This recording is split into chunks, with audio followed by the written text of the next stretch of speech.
আসসালামু আলাইকুম। শেষ হলো বাংলাদেশ ভারতের মধ্যকার টেস্টের প্রথম ইনিংস।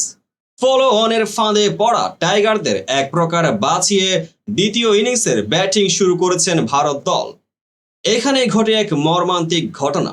নিজের ভুলে আউট হয়েছেন কোহলি, হতাশ রোহিত। কি ঘটেছিল এই ম্যাচে? বাংলাদেশ ভারতের টেস্ট সিরিজের দ্বিতীয় দিন শেষ হলো আজ। এদিন সব মিলিয়ে দাপট ছিল দুই দলের বোলারদের। 265 রান তুলতেই পড়েছে 17টি উইকেট, যা চেন্নাইয়ের এম এ চিদাম্বরম স্টেডিয়ামে একদিনের সর্বোচ্চ উইকেটের পতনের রেকর্ড।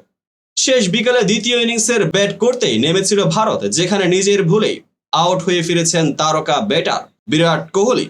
সেই আউটটি নিয়ে ড্রেসিং রুমে হতাশা প্রকাশ করতেই দেখা গেছে ভারতীয় অধিনায়ক রোহিত শর্মাকেও।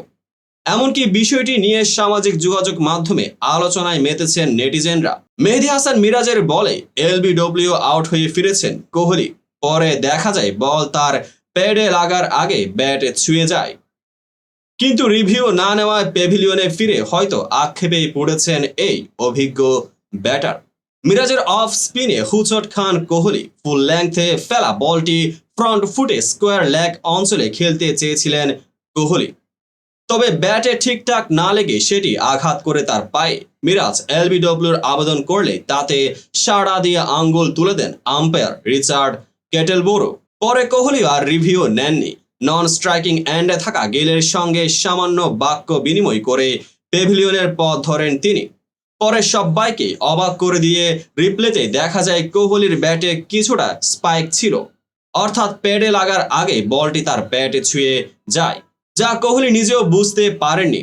পরে রিপ্লে দেখে রোহিত ড্রেসিং রুমে হতাশা প্রকাশ করেন। সে সময় গিলকে দেখা যায় আম্পায়ারের দিকে তাকাতে। রিচার্ড কেটেলবোরো মুচকি হেসে বিষয়টি স্বাভাবিক করার চেষ্টা করেন।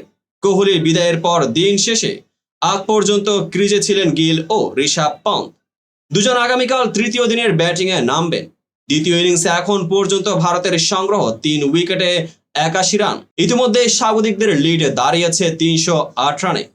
ভিডিওটি সম্পূর্ণ দেখার জন্য ধন্যবাদ। দেখা হবে পরবর্তী আপডেটেড ভিডিওতে।